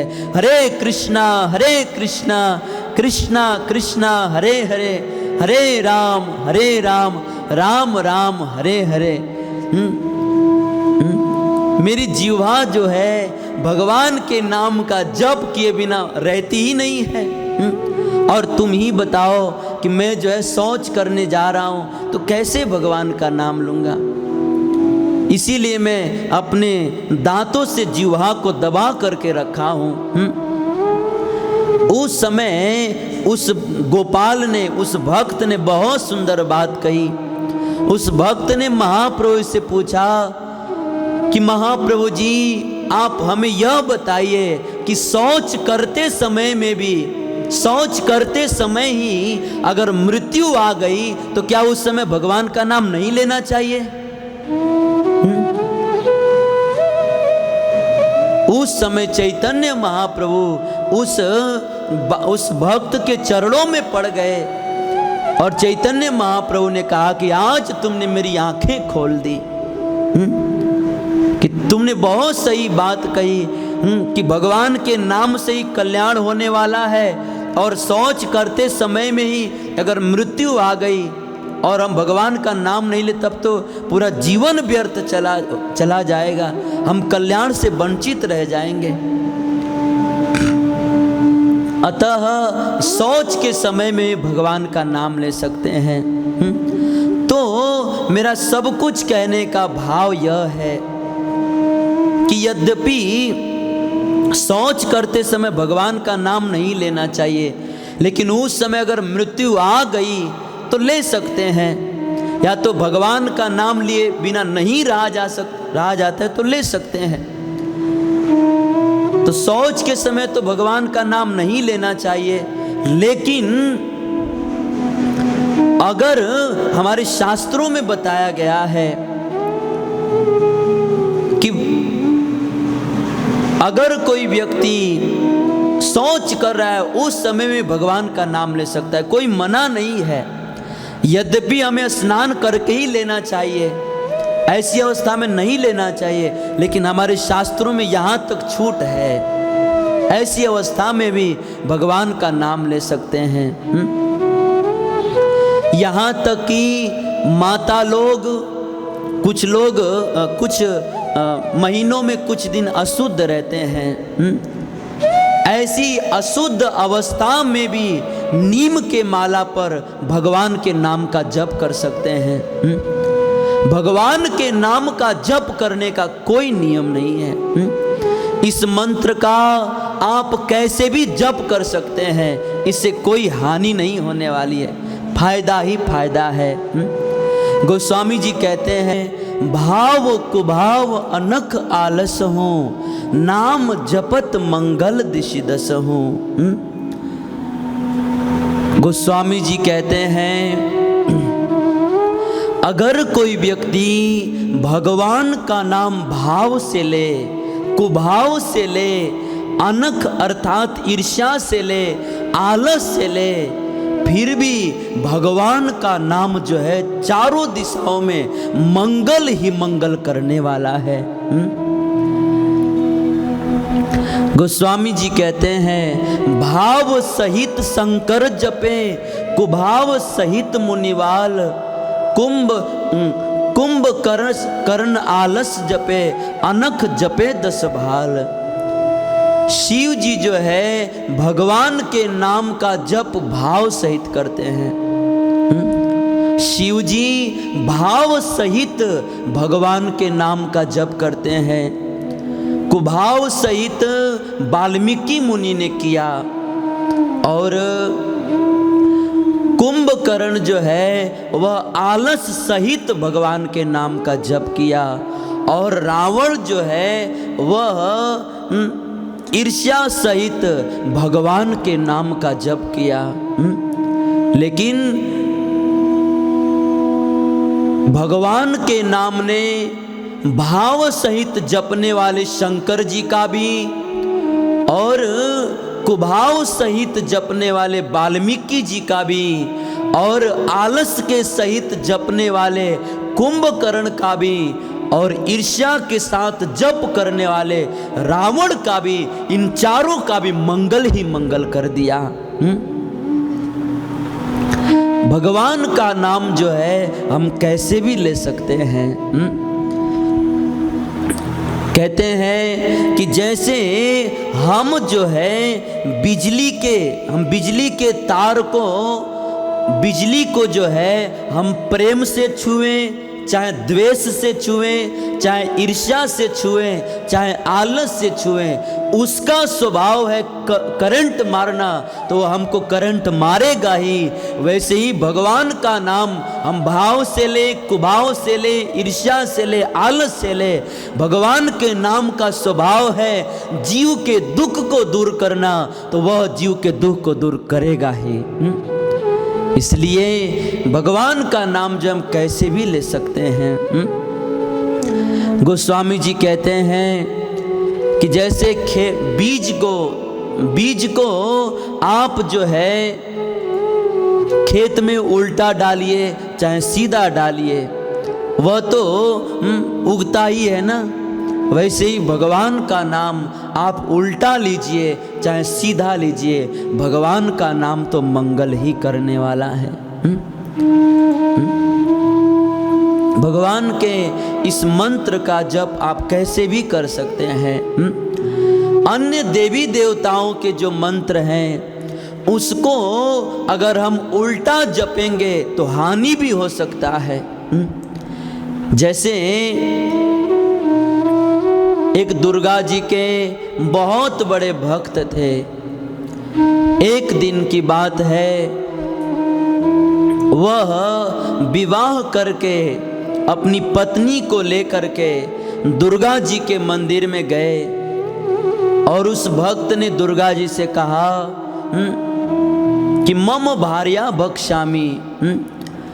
वह आशीर्वाद लेने के लिए गया और उसने कहा कि मम भार्या भक्षामि, और जैसे ही यह बोल करके वापस घर पे आया, उसी समय घर आते आते उसकी पत्नी मर गई। फिर उसने दूसरा विवाह किया, दूसरे पत्नी को भी लेकर के दुर्गा जी के मंदिर में आशीर्वाद लेने के लिए गया, और जाकर कहा, हे दुर्गा जी मम भार्या भक्षामी। अब इतना कह करके जब वह घर पर जा रहा था, तब तक घर पर पहुंचते पहुंचते उसकी दूसरी पत्नी भी मर गई। फिर उसने तीसरा विवाह किया और फिर वह आशीर्वाद लेने के लिए दुर्गा जी के मंदिर में गया और उसने फिर दुर्गा जी से आशीर्वाद मांगते हुए कहा कि मम भार्या भक्षामी, हे दुर्गा जी आप हमें आशीर्वाद दीजिए, आप मेरी पत्नी की रक्षा कीजिए। उस समय जब वह व्यक्ति जो है इस तरह से वह बोल रहा था, उस समय उसकी पत्नी ने सुन लिया और वो तीसरी पत्नी जो थोड़ी पढ़ी लिखी थी, उसने अपने पति से पूछा कि पतिदेव आप क्या कह रहे हो। उस समय पति ने कहा कि मैं जो है दुर्गा जी से यह कह रहा हूँ कि हे दुर्गा जी आप मेरी पत्नी की रक्षा कीजिए। उस समय पत्नी ने कहा कि भगवान आप जो है मंत्र गलत बोल रहे हो, आप मम भार्या भक्षामी मत कहिए, आप जो है मम भार्या रक्षामी कहिए, नहीं तो मैं जो है मर जाऊंगी। उस समय उस व्यक्ति को विचार है कि अरे मेरी दो पत्नी मर गई, इसका यही कारण है कि मैंने गलत मंत्र उच्चारण किया। संत लोग कहते हैं कि देखिए उस व्यक्ति ने मंत्र तो बोला लेकिन मंत्र में केवल एक अक्षर गलत बोल दिया। उसे कहना चाहिए था मम भार्या रक्षामी, लेकिन उसने कह दिया मम भार्या भक्षामी, तो उसकी पत्नी मर गई। मतलब देवी देवताओं का मंत्र जो है अगर हम थोड़ा भी गलत बोलते हैं, थोड़ा सा भी गलती करते हैं तो उसका विपरीत फल होता है, उसका उल्टा प्रभाव होता है। लेकिन भगवान का नाम जो है चाहे उल्टा जपो चाहे सीधा जपो, यह तो दसों दिशाओं में जप करने वाले भक्त का मंगल ही करने वाला है। गोस्वामी जी कहते हैं उल्टा नाम जपी जग जाना, भय वाल्मीकि ब्रह्म समाना। वाल्मीकि जी भगवान के नाम का उल्टा जप करके वे जगत में ब्रह्मा जी के समान पूजनीय बन गए। तो मेरा सब कुछ कहने का भाव यह है कि भगवान का नाम जो है हम कैसे भी जप कर सकते हैं, कैसे भी जप कर सकते हैं, कोई हानि नहीं होने वाला है। एक बार ऐसे ही कबीर दास जी एक सज्जन को राम नाम की माला दे रहे थे। उस समय उस सज्जन व्यक्ति ने कबीर जी से पूछा कि महाराज अगर जपने में कोई गलती हो गई तो कुछ हानि तो नहीं होगा ना। उस समय कबीर दास जी ने बहुत सुंदर बात कही, चरणामृत प्रसाद चरण रज अपने शीस चढ़ाओ, लोक लाज कुल कान छाड़ के अभय निशान बजाओ, कथा कीर्तन मंगल उत्सव करी साधुन की भीर, कभी न काज बिगड़ी है तेरो सत सत कहत कबीर। कबीर जी ने कहा कि जाओ भगवान के भक्तों का संग करो, भगवान के नाम का जप करो। मैं तुम्हें सत्य कहता हूँ तुम्हारा दसों दिशाओं में मंगल ही मंगल होगा, कल्याण ही कल्याण होगा, इससे कोई हानि नहीं होगी। अतः मेरा सब कुछ कहने का भाव यह है, भगवान का नाम जो है हम कैसे भी जप कर सकते हैं। इसलिए आज जो है सब लोग जप माला लेकर जाइए और रोज भगवान के नाम का जप कीजिए, क्योंकि यह नाम जो है कोई साधारण नाम नहीं है। यह भगवान का नाम, यह मंत्र जो है स्वयं भगवान शिव जी काशी में बैठ करके अपने पांचों मुखों से दिन रात भगवान के इस नाम का जप करते रहते हैं। महामंत्र जय जपत महेशु, काशी मुक्ति हेतु उपदेशु। भगवान के इस मंत्र का स्वयं शिव जी भी जप करते हैं। इतना ही नहीं, स्वयं गणेश जी भी भगवान के इस नाम का जप करते रहते हैं। महिमा जासु जान गण राव, प्रथम पूजियत नाम प्रभाव। भगवान के इस नाम जप के प्रभाव से ही आज जो है 33 करोड़ देवी देवताओं में सबसे पहले गणेश जी की पूजा होती है, भगवान के नाम जप के प्रभाव से। इतना ही नहीं, साक्षात पार्वती मैया भी दिन रात भगवान के इसी नाम का जप करते रहती हैं। राम रामेति रामेति रमे रामे मनोरमे, सहस्त्र नाम विस्तुल्यम राम नाम बरानने। भगवान के इसी नाम का जप माता पार्वती जी करते रहती हैं। और इतना ही नहीं, स्वयं इस सृष्टि के प्रथम जीव श्री ब्रह्मा जी अपने चारों मुखों से दिन रात भगवान के इसी नाम का जप करते रहते हैं। वेणुम क्वडंतम अरविंद दलायताक्षम, बरहावतम समसितांबुद सुंदरांगम, कंदर्प कोटि कमनीय विशेष शोभम, गोविंद मादि पुरुषम तमहम भजामि। स्वयं ब्रह्मा जी अपने मुख से कहते हैं कि मैं जो है भगवान के इसी नाम का जप करते रहता हूँ। और इतना ही नहीं, जगत की माँ जगदम्बा साक्षात श्री दुर्गा माता जी भी भगवान के इसी नाम का जप करती हैं। तो जिस नाम का जप 5 मुख वाले शंकर जी करते हैं,